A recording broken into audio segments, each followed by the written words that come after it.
All right, welcome everybody. You are listening to WRUU Savannah, Georgia, 107.5 FM WRUU. We are Savannah Soundings Community Radio with Global Soul, and this is the Adam Messer Show, and I'm your host Adam Messer, and my special guest today is none other than Joshua Vasquez, who is the author of the Savannah zombie novel series, which I'm going to be really, cheeky here right now. But yes, the Savannah vampire novel series is a direct takeoff of that with Josh's permission. And so welcome, Josh. Thank you for being back on the show. I know you've been on here a couple times with us, so it's glad to have you back, man. Yeah, man. Thanks for having me. It's always fun to be on the Adam Escher Show. I always have a good time talking with you. And so Sebastian is around the studio, and he's going to be playing some music in and out, but he is not available right this minute. So I'm sorry, everybody. I know usually you listen to music with Sebastian, but I do want to do some shout outs. I want to give a shout out to Terry and Darlene Dremel. Thank y'all for being avid listeners and supporters of the show, and Miss Harriet, Connie, Bobby, and all the gang that listen to the show pretty regularly. Josh, you got anybody you want to give a shout out to? Let's give a shout out to all the dads since it's Father's Day. Yeah. I was just about to say, let's say happy Father's Day to everybody. So, yeah, man, and happy Father's Day to you, Josh, as well. Thanks, and also to you. Thank you. Growing up Catholic, that's one of the things. It's like, when they say the force be with you, I always say it also with you. Yeah. Like peace be with you and also with you. So what's new with you, Josh? What have you been up to? Not much. I think probably like the last time that I was on the show, like we talked about how I was still working on the third book in the Savannah zombie novel series, and I'm still working on it. So it's still not quite done yet. Just one of those things, just trying to find the time to sit down and actually dedicate to finishing it up. So I got like the first draft done, and it's just a matter of sitting down and getting all those edits in and making sure everything lines up right and no plot holes anywhere or anything. So, man, I am right there with you. I published the Terry and Darlene sent a message saying, "Hey, we're here listening." So thanks a lot, y'all. It's always nice to, up, y'all? It's always nice to actually hear people's feedback. But yeah, I'm right there with you, man. I published the second Savannah vampire novel book. So the first one was like a novella, right? So it wasn't a full-length novel. The second one, it's like a 50,000 word novel. I mean, it's not like 100,000 words or anything like that, but it's it's full length as far as like on the short end, Yeah. And I have been I've got to get that third one done, and then I want to make it into like a composition, like an anthology, or not a what do they call that? It's an omnibus. I want to do that, like compile them together and whatever. But I've been right there with you, man. I mean, you've been busy too. You got, y'all have a new baby, and you got, you've been on your new job for a little while now too. So yeah, I've been. Well, and then of course with everything going on with COVID and all that, everybody's jobs have been kind of, even if you are still working, like things have been kind of hectic and crazy. So. I'm doing the same thing, but I'm like on a new route now, so I've had to like learn all that and where everything's at and everything. Hey, you've been busy. Same with me, man. It's just been crazy, upside down. We just bought a house as well, and it was a lot of fixing up to do. Kind of had to look at the potential of it when we were. Congratulations on that, man. That's a big move. Thanks. So I've been like sanding floors, painting walls, and doing all sorts of stuff on top of the regular daily work things and stuff like that. So finding free time is always I thought it was hard to find free time before, but it's been a lot more so lately. Oh yeah. I have had like I was saying before we got on the air, I was working, and then I wasn't, and then I was working again, and then I got laid off again, and then I was working again, and I got laid off again, and so I've been furloughed for about a week now, and just trying to get a bunch of stuff done around the house, and and then of course today's Father's Day. I'm like, oh, okay, so. But I remember when the kids were little, it's like it just seemed like you always had, stuff with school events or, and then this whole pandemic thing has been it's been very strange, It's just been really kind of just have to go with the flow with it. So, but hey, something else too, y'all, everybody listening. Josh, I met him. Gosh, man, I think it was like 2014. Might have been. Yeah, I think you were like one of the first people I interviewed. And so the kind of backstory here, if anybody's just now tuning in, Josh and I have been friends for about 6 years or so, going on, over 6 years or whatever.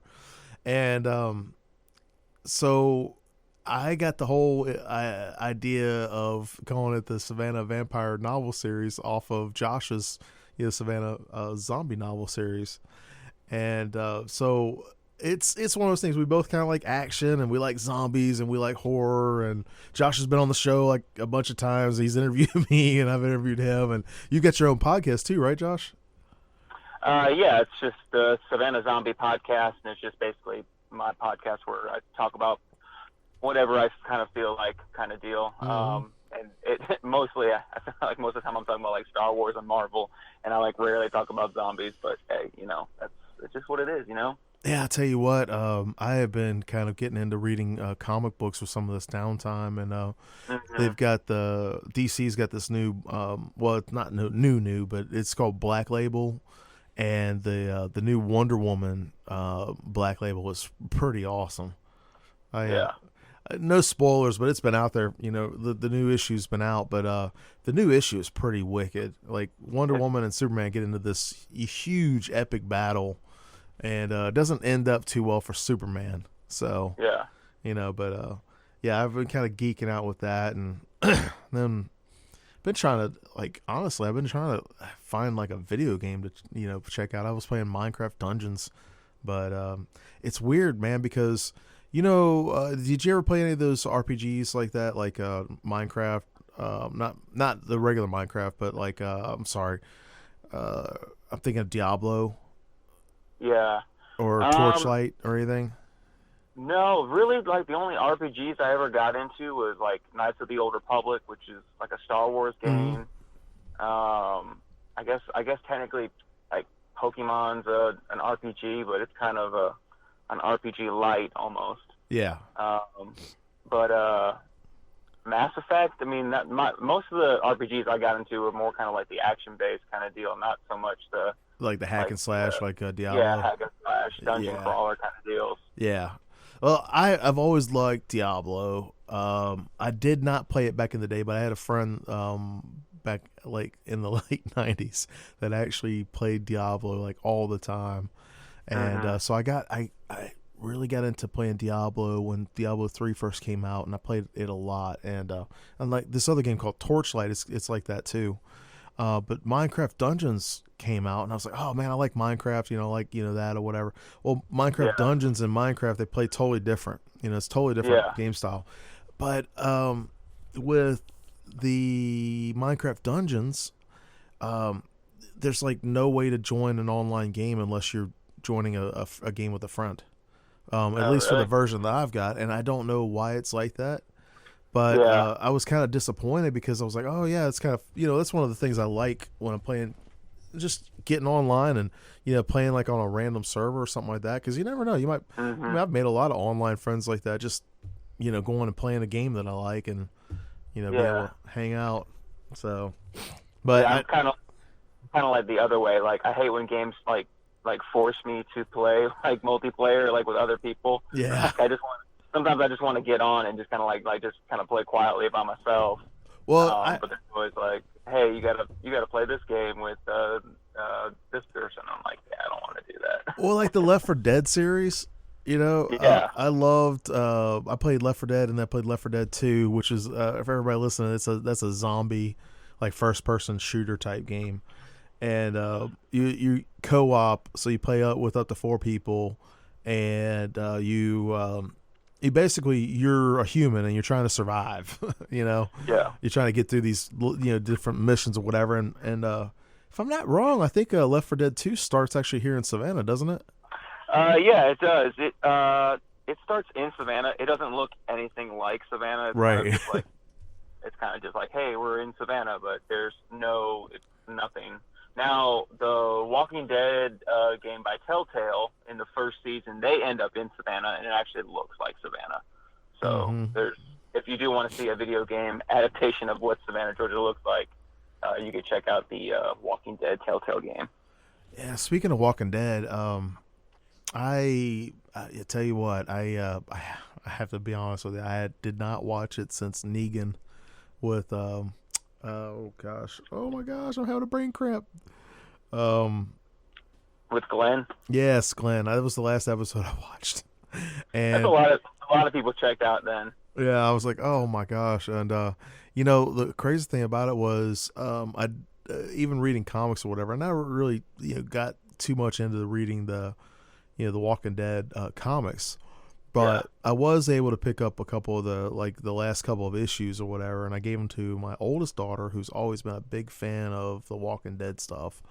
And it's just kind of interesting to me because, like they had the whole like Marvel zombies, and then the DC deceased universe stuff, and so like zombie stuff has always been kind of neat. I think I've always had kind of had a fascination with it. Especially like movies and stuff like that. So, have you watched any kind of good zombie stuff lately, or? Honestly, not so much lately. And that's mostly just because, like, going back to like video games. Like, I've got like the girls now. Oh yeah, So yeah. Allie's 5 and Emily's 1. So it's like I can't play anything that's too violent. So I end up playing like Fortnite most of the time just because it's all cartoony and bright and stuff. And there's not any like blood or anything in it.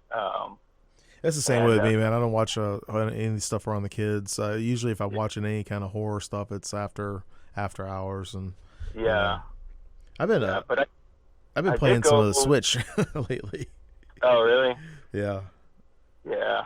I want to get one of those, but I'm just not sold on it. I'll tell you what, man. As far as like a gaming system goes, it's pretty cool because Nintendo usually makes like all family kind of stuff. Yeah, so that's the thing. Is I have the Xbox, and there's really not like kid games. Yeah, it does not. Like, I mean, they're more adult oriented type games. Mm-hmm. But that's one of the things I liked about the Minecraft Dungeons. The way it plays is like you go through and it's like a dungeon crawler, but it's Minecraft. Yeah. And that's one of the things I was like, oh man, I hope it'd be really cool if they set it up to where you could play online with other people, because I wouldn't mind, and I don't have any friends that have it, so it's not like I could just say, hey, let's play Minecraft and whatever. And I really don't want to. It sounds kind of crazy, but I really don't want to go on Facebook or anything like that and say, hey, I want to play, because you never know what you're getting there. Yeah. But let me do station ID real quick. Everybody, you're listening to WRUU-LP Savannah, Georgia, 107.5 FM, WRUU.org. We are Savannah Soundings Community Radio with Global Soul. And today is Father's Day, so happy Father's Day to everybody out there. And our special guest today is Joshua Vaszquez, who is the author of the Savannah Zombie Novel Series. And Josh is actually, y'all, he's actually has a short story that's coming up in my Valhalla Books anthology that's coming out on Halloween. And your new short story is pretty interesting. I like the way that you built it up. And no spoilers, everybody. But Josh, can you give us like a little preview of your story? I think it's called The Plan, right? Yes. Yeah. It's called The Plan, and let's see, I'm trying to give it without any spoilers and all that. I really I haven't worked on like the elevator pitch for the story at all. So, but basically, the main character is looking to right some wrongs for some past sins, and if everything goes according to plan, then we'll just have to kind of see in the story. It's kind of vague, but yeah. Everybody, I'll kind of give you a premise on this. The the anthology is is a collective group of short stories of different authors that I know that are really good authors. And the idea that it's called The Devil's Due. So the idea is that, there's never a deal that, somebody thinks that they're going to make that's going to go right. I mean, like, there's always something, there's nothing, no ill gains are ever good gains. You know what I mean? And so I think it's kind of cool. Like reading your story, I thought it was really. I liked the twist at the end. I liked the whole build up with the suspense. And I feel like it's a really good, really good story with the way you set it up. So. Yeah, it was kind of hard to write because like one of the I write zombie stuff, but like this was probably like the darkest thing I've ever written, and it was kind of like halfway through I'm like I don't even honestly know if I want to write the rest of the story. So like I kind of like changed a few things and lightened up a few scenes just because I felt like it was too graphic and too dark. And then just with the kind of twist ending at the end, it was just almost more of a tongue-in-cheek moment as opposed to like the original kind of dark ending that it was. So yeah, well, it was definitely interesting. That's the whole thing, with different genres or whatever. One of the challenges that I face with the anthology, talking with different authors, is, because we're right in the middle of a pandemic. Everybody, this was actually scheduled to come out May. So, because of the pandemic, I decided to push it back because I was like, a lot of people were having like life happen stuff, and it was affecting them on their deadlines, and it was affecting me, and with my personal life and stuff like that, and so one of the challenges that I faced was trying to just get with the authors, because they had a couple of people had the same kind of thing. Now I know you and I really didn't talk so much about like your writing with it, but there were a couple of folks that were like, I'm not really sure with the story or how to do this or whatever, and I was like, because it's called The Devil's Due, it doesn't necessarily have to be the devil. It could be like a devil of sorts, and that was one of the things I was explaining to some of the folks. And that I think with any story, like any kind of, at least for me, I like stories that focus more on the human condition of the story, right? It's not so much the the events as much as it is like the character development and seeing the characters change, and I feel like that's one of the things too with a theme like this, with the anthology, is that it can show people like, okay, there's gonna be like this element of fear and anger and upsetness and all that, because did you ever see that show, The Brothers Grimm, as a kid?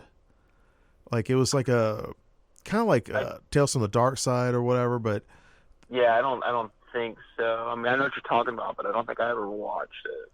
I can't remember what the episode name was. I was like in 5th grade or whatever, but we go to the library, and you remember they had the little AV cart with a TV stand and all that? Well, we would go to the library and we would watch movies, like once a month or whatever. And I remember they had this episode, and it was of this guy who he made a deal with the devil. He didn't realize it was the devil at the time, but basically this guy was like a Civil War soldier, and he'd fallen on hard times or whatever.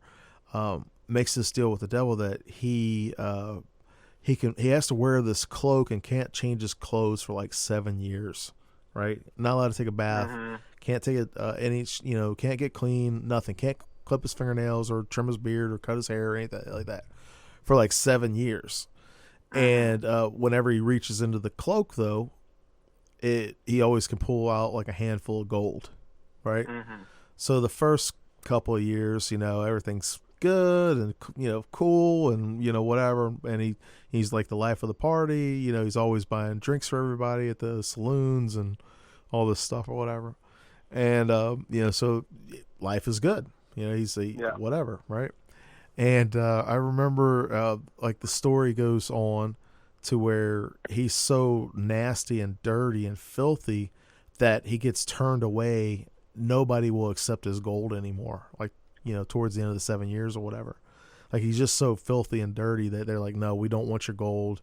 We don't want your disease or whatever, And there's this one shopkeep that agrees to let him stay there. And he has this ring, right? And he's gonna like, for some reason or another, like, the shopkeeper's trying to wed his daughter away or whatever. And this guy, the guy that had the deal, he's just nasty, dirty, and he breaks this ring in half and he gives it to the shopkeeper and he says, I'll return one day. And of course the girl's mortified. She's just mortified, because she sees this nasty, filthy guy, And the end of the 7 years comes along, and he basically won the deal with the devil.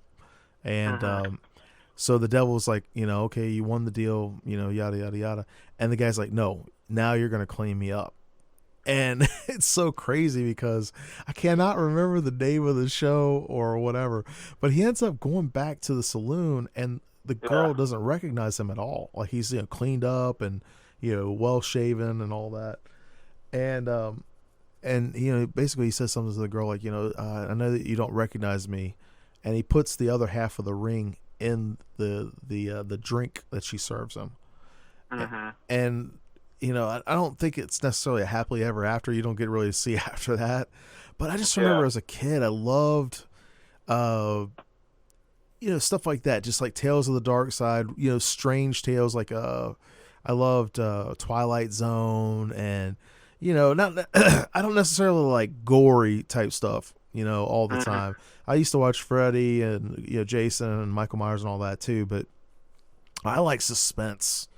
I like stuff that's kind of, strange and out there, suspense, kind of stuff. And I do love zombie movies though. But the part about the zombie stuff that I like is like how the people end up acting. Yeah, that's one of the things that I like about it as well. Well, like in Walking Dead, really the real monsters were the humans, Yeah. So I always thought it was like, crazy how people, the weird, evil things that they can do. Yeah. But I like that fear factor that you have, like you're safe in, your bedroom or wherever you're watching it, but you have that same, adrenaline rush as if you were in danger, Yeah. What, I remember you were talking about like Night of the Living Dead. You were like, what, 12 or 13 or something like that? Yeah, I was. I think I was 13. Around that age. Just kind of was flipping through the TV in the middle of the day. I was home by myself, and saw it and decided to watch that. And I was like, it's in black and white, so how scary can it be? And I just remember being like, really like, okay, this is kind of like unsettling. Because I don't think up until that point, I don't know if I'd seen anything like zombie wise.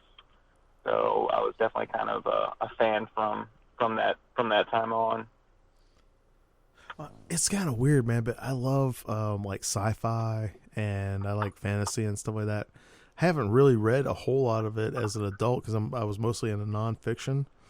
But I remember reading your first novel and thinking, man, this is got a lot of action, a lot of dialogue, a lot of character development, and then you've got several like free short stories, and I loved. I know it's kind of crazy, but I loved your Zombies of the North Pole. Yeah. That was a funny little story. Yeah, that was like kind of like my like B movie, like sci-fi original kind of deal with the zombie elves and all that, and Santa Claus having to put them all down. So, I'm looking forward to seeing the Revenge of Mrs. Claus. yeah. That's another that's on my like. I keep wanting to get that out for like Christmas, which I mean I think I published the first one 2 years ago.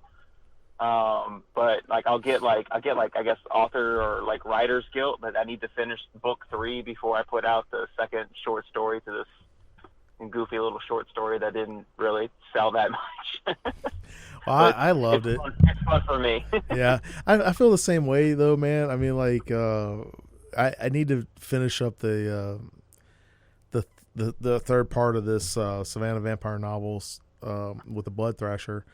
And I've got this other series, The Adventures of Tex Riddle, Space Librarian, that I kind of came up with the idea this year.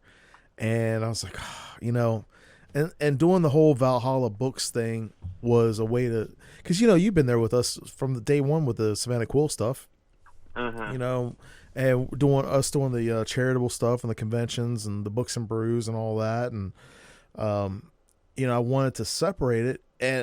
And so with the Valhalla books thing, it was like, okay, well, I'm going to put out this anthology. I want, to have a good, can you hear me? Yeah. Okay. It sounded like you just kind of cut out for a second. Oh, let me see something here. Is that better? Yeah. Okay. Well, I wanted to do something, where basically the group of authors that we, kind of work with all together, have, short story in this anthology. And I actually was not going to do a short story, but then I came up with this idea and I was like, oh, this is a good fit. So I'm going to have a short story in the anthology as well. But, I wanted to separate it. And I feel the same thing, man. I'm like, oh, I've got so much that I need to do and want to do. And it's been kind of, same thing, I've got life priorities that I have to do.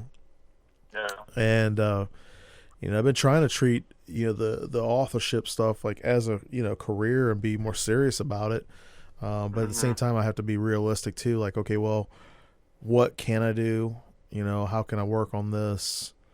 How can I do something that is, good, like being a good citizen of the community. You know what I mean? Like, I just don't want to just spam stuff just to spam stuff, and, a little bit of everybody, just a little bit of truthful failure on my part.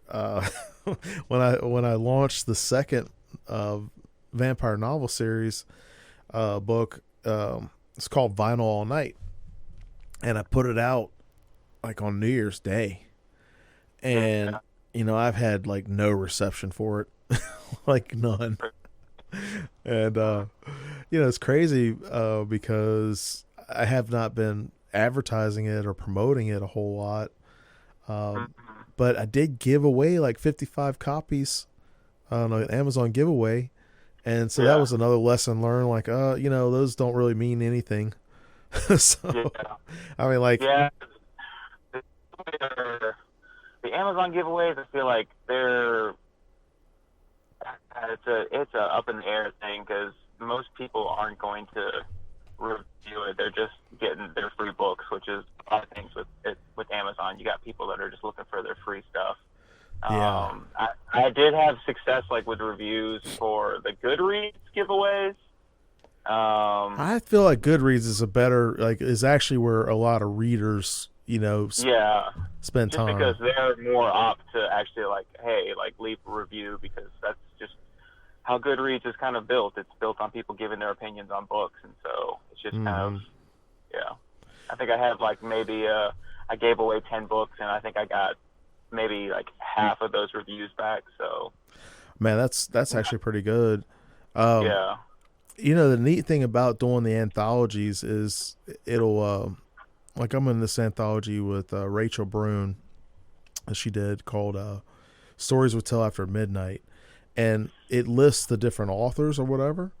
So when it pops up, it'll pop up different people on Amazon or whatever, right? Yeah. And so that's one of the nice things I like about doing an anthology is that, you get to, if you like this author, you might like this author, right?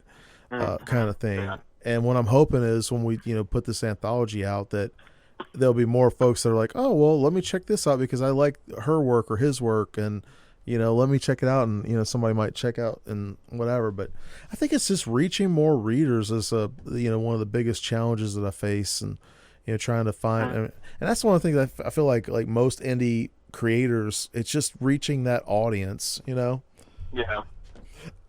Hold that thought for a second, Josh. We got to do the station IDs and all that. That's all right. Everybody, you're tuning in today to WRUU LP Savannah, Georgia, 107.5 FM, WRUU.org. We are Savannah Soundings Community Radio with Global Soul. And here are the station IDs.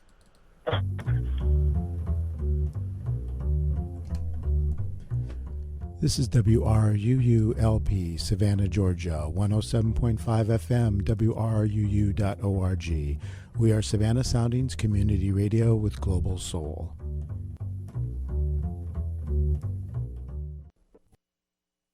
St. Joseph's Candler Health System offers Johnny's Bridges to Hope program, a support group for families affected by mental illness, on the second Monday of each month. Group meetings are held from 3 to 4 p.m. at Candler Hospital. A licensed clinical social worker will meet with families seeking support in dealing with a mentally ill family member. More information is available at 912-819-8498. This portion of WRUU-LP Savannah Soundings programming is brought to you by listeners and the Ships of the Sea Museum. The William Scarborough House, located on MLK Boulevard, is home to the Ships of the Sea Museum and is the earliest example of the use of Greek Revival architecture in a domestic setting in the South. Celebrate 200 years of the William Scarborough House. Find out more about Ships of the Sea Museum at the website shipsofthesea.org. Now you have a chance to support both Savannah independent artists and WRUU during this shelter-in-place order to stop the spread of COVID-19. Creatives in Need is a group of independent artists hosted by the Roots Up Gallery, which is collaborating with WRUU during this shelter-in-place to offer an online art gallery at www.rootsupgallery.com. For every work of art sold at this online gallery, the artists receive 80% from the sales and 20% goes to WRUU and its programs like Art on the Air. Interested listeners can go to www.rootsupgallery.com to start shopping today. All right, everybody, we are back. And Josh, I really appreciate you being here with us today. So Yeah, sure. It's always fun. I got to do something kind of cool, Josh. I think when we were on last time, we were talking about the Halloween episode or whatever, and Dacre Stoker, he's been on the show a couple times. Mm-hmm. He's the great grandnephew of Bram Stoker, Dracula, right? Okay. And so he was on the show probably about a month ago or so, and then he had the BBC had a Dracula, a new show called Dracula. It was kind of like an extended movie, but broken up into 3 episodes. Gotcha. And so we did like a viewing party, and I thought that was kind of cool. It was like a bunch of people that like that, and like Dracula and all that kind of stuff. And like it was called the Netflix party or something like that. And like the host held it or whatever. And I was like, oh, that's kind of cool. So like with all this pandemic stuff, people are finding different ways to do things. Yeah, it's been interesting trying to do all these different things. I know my wife; she's a parapro for an elementary school here in Savannah. Mm-hmm. So like that whole end of the school year, she was like doing like Zoom meetings with like the teachers and then with the kids and all that stuff. And I don't know, it's been crazy. Everybody's still trying to keep in touch and everything. Yeah, I heard Chatham County was going to be trying to get about 900 students into a virtual academy to reduce the number of students going to the campuses. So I don't know. I mean, like it'll be interesting to see because August is like they're talking about going back to school August the 5th, and okay, let's see how this all goes because my youngest daughter, she's a junior this year. And my son just graduated with a 2020 class or whatever, Sebastian. And so I'm like, I wonder how this is going to go. It's going to be interesting. Yeah. It's going to be interesting. Mm-hmm. So, But anyway, man, yeah. So with doing the anthology and the short story, I know you spent a lot of time on it, and you made some changes to it or whatever. And with writing for you, with like a whole life happens. I mean, because you've had a lot of life happens since you did the first book. Yeah. Yeah. I mean, we didn't have any. We didn't have any kids at the time. We were just in a small, like, 1-bedroom apartment. And I had, like, this little corner where my laptop was set up as kind of like my little writing corner. So it's a little bit easier to focus when it's just the two of you. Yeah, yeah. Yeah. Well, I know you said that you were the next book in the zombie novel series that you'd. I think you were like close to finishing the first draft or whatever. Or have you finished the first draft or? The third book, you broke up a little bit there. So I'm sorry. Sure what you said. I was saying that I remember you said something about you were either almost done with the first draft of the third book or you were done with it. I can't remember. Yeah, no, I am done with the first draft, and then I am maybe like a third of the way through the edit. Well, actually, I guess, okay, so I finished the first draft. I've gone through, and basically how it works, like, for me is, like, I'll print out the whole thing, then go through with a pen and make all my, the copy editing and stuff like that, because it's really hard for me to focus on, like, the other things when there's, like, misspelled words and, all that. Sometimes autocorrect gets in there. Oh, everybody, we lost Josh. Give me a second here. I'm going to try to call him right back.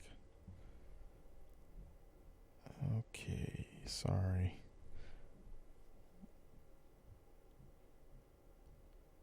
Hopefully it'll go through.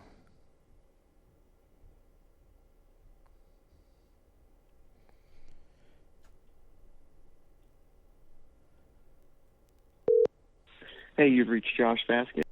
Okay. All right, everybody, we're going to give it just a minute here. I'm going to play some music in between.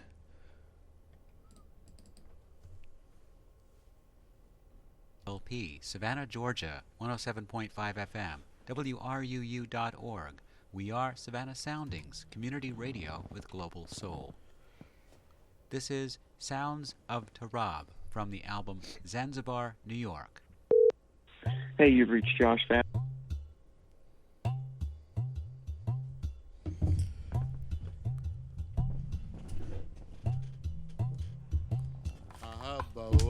Kanini con gumo mi masikini ni kumo ni ragani. Hey, we got lost there. Hold on for a second. I'm gonna go back on. I think I don't know if it was Verizon or what the deal was. Hold on a second. Ni kumo ni ragani. Aliangutan bani mahabba watakanini.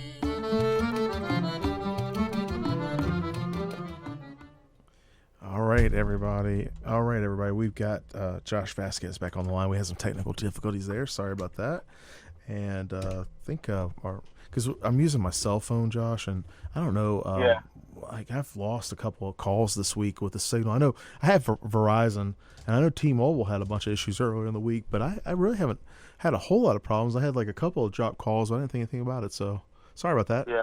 No, it's okay. I wasn't sure if it was on my part too, because I've also had, like, where we bought the house at, like, for some reason, like, we lose service, like, inside the house.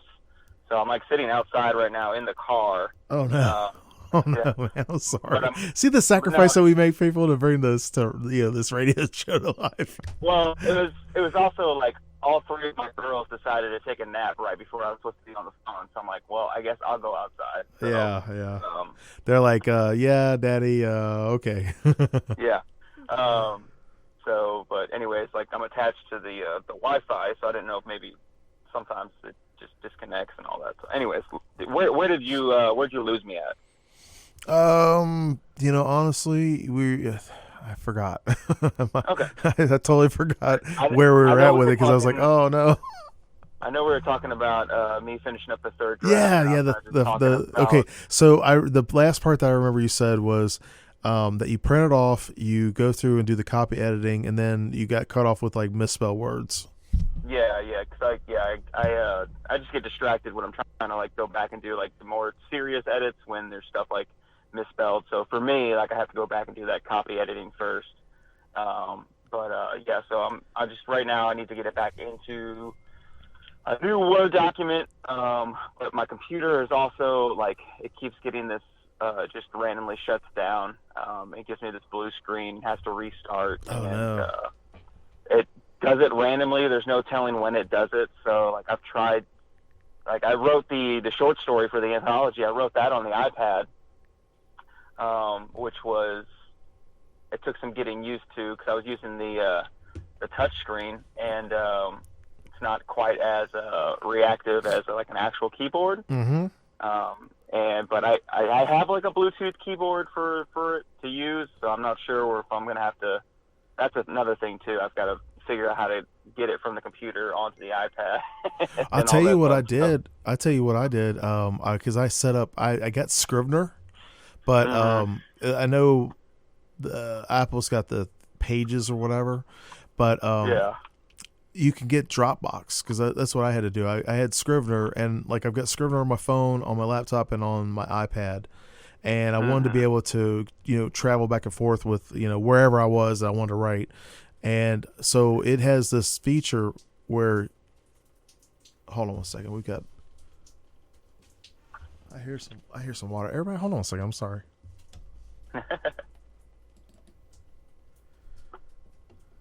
WLP, Savannah, Georgia, 107.5 FM, WRUU.org. We are Savannah Soundings, community radio with global soul. Are you in This the studio? is Sounds of Tarab from the album Zanzibar, New York.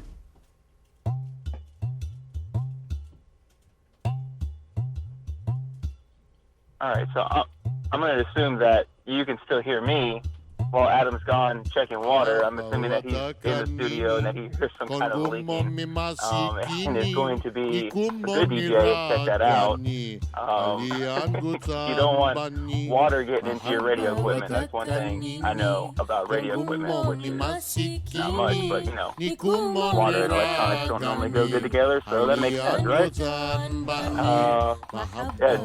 there? Yeah, give me 1 second here. I'm sorry.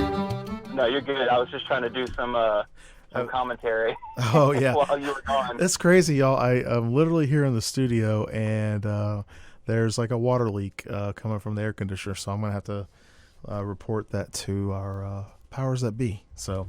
Okay, yeah, that's what I was just saying. I was like, all right, so I assume everybody can still hear me, but I'm sure Adam's just checking to see if there's some kind of water leak in the studios. Yeah, I didn't know. I was like, what? This is crazy. This is, I guess, everybody. This is the part of being a community radio. We're live on air, and like you never know what might happen. Yeah. So, it's like a lot. It's not. I mean, like a ton of water, but it's enough. It's like a lot, and I put a trash can under it to collect it so it doesn't do damage to the floor. But anyway, golly. So Josh, you actually okay. Let me do the station ID. Everybody, you're listening to WRUU-LP Savannah, Georgia, 107.5 FM, WRUU.org. We are Savannah Soundings Community Radio with Global Soul.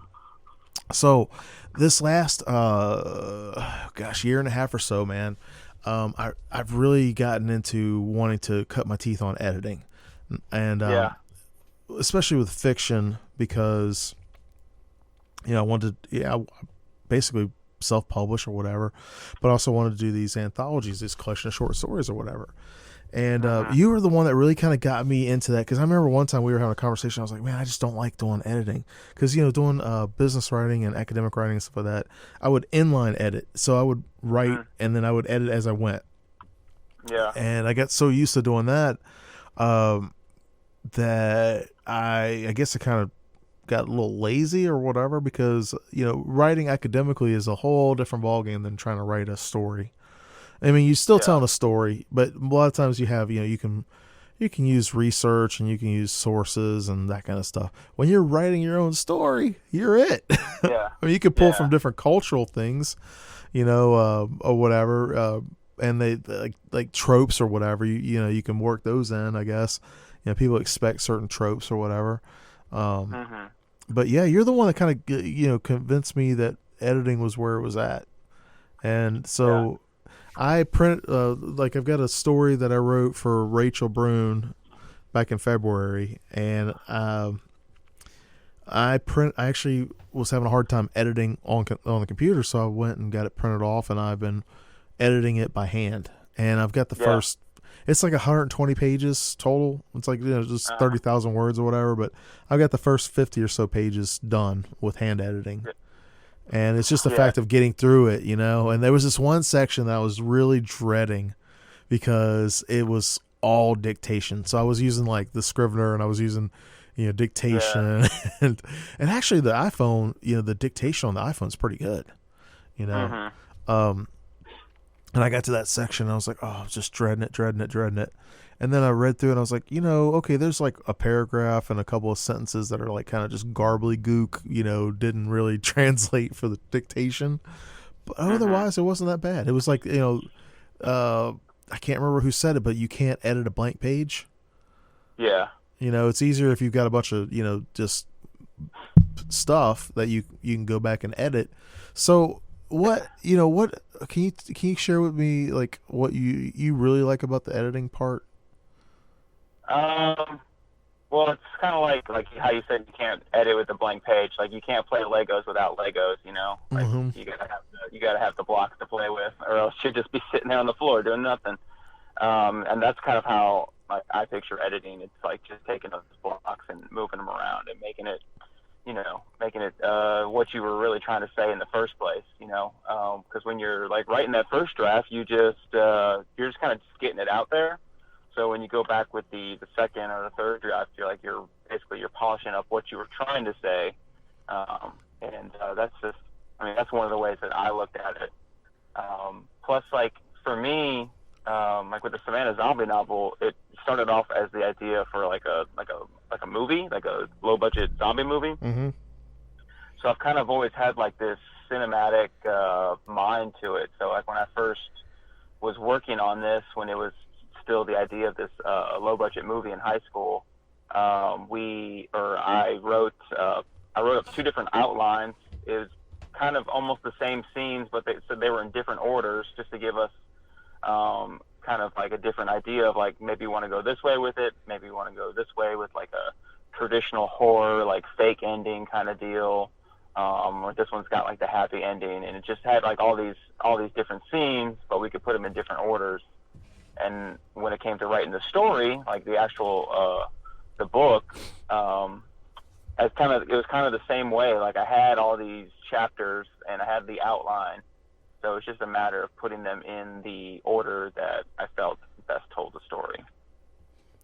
I like that, and I have been working on improving my editing skills, because really editing is writing, and I didn't really look at it so much that way. I'd done editing before, doing the polish work or whatever for other kind of writing, like when I'd write an article or whatever.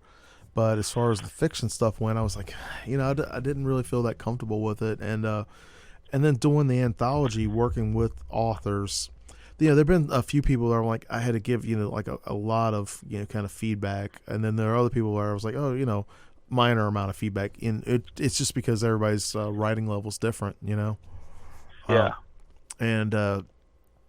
So it's interesting because, doing all of this, the formatting and the editing and all that, trying to go through, and even that level of editing is different than editing my own stuff. And a lot of folks are like, oh, you shouldn't edit your own stuff because, whatever. And I kind of agree that it's nice to be able to get an editor, but it's not affordable all the time. I mean, like I don't really have a budget for my own books, to be able to hire an editor. And, and it's, you can't always have, even though you and I are friends, I could say, hey, Josh, would you mind checking my stuff out? I don't want to impose on you because, you got your family life and all that stuff. And, so it's nice if somebody's available, but, it's not, reasonable all the time, so you have to kind of learn how to self-edit, And I know some like indie authors who are like killing it, and they pretty much they do their own stuff, and then they started off doing their own, and then they kind of farmed it afterwards. But yeah, you definitely have to be more, I think, disciplined when it comes to self-editing. It's really just a matter of like, all right, like I've written a story, I'm taking off my author hat and I'm putting on my editing hat. Yeah. And like it's just approaching it as two different jobs, because especially when you're editing your own stuff, it's a lot easier. Like, well, I really like this scene, and it's a lot harder to do the whole like killing your darlings thing. Mm-hmm. It's harder to kind of pull that trigger just because you're so attached to the story.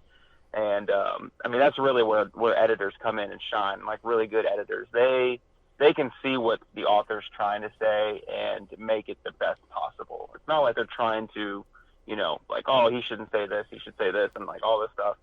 Try to change your work. It's their job to come in and make it what it's really supposed to be. Mm-hmm.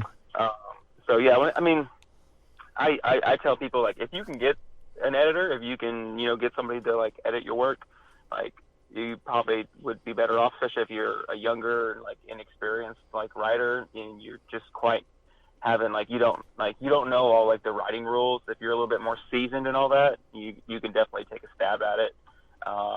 But yeah, it's self-editing is definitely tricky because you have to be careful, because there's just, and especially like another thing that I run into is, and this is the reason why I print it out, and when I print it out, I don't. I also read it aloud, because your ear will catch things that I will just gloss over. And especially being the person that wrote it, what's supposed to be on the page, but it might not actually be on the page. Like your brain will fill in that information. Mm-hmm. So, like for me, when I'm like editing it, it's a huge thing for me to one, have the paper copy, so my hands are kind of like involved with holding something and with a pen.